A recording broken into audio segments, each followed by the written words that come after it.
We're going to be dry fire testing the function of the super safety on just a lower. So we want to start with hammer back. We want to make sure that the left side is pushed all the way out. It's going to be your safety feature. Notice how it's not firing.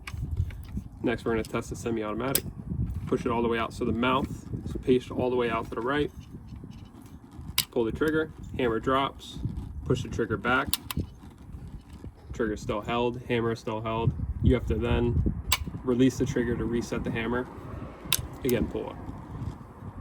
We're going to test the super safety function now, which is right in the middle. So it's equal distance out on the right and on the left. Our thumb is going to be acting like the bolt of the gun. So when you fire, the bolt is going to come back, and we're going to keep constant pressure on the trigger. So I'm continuously pulling the trigger backwards. The bolt is going to come back. It's going to reset the hammer on the disconnector. And as the bolt continues to travel backwards, it should push the super safety lever, forcing the trigger forward. And then as the bolt comes home to chamber the next round, it'll release it. And that's the function of the super safety.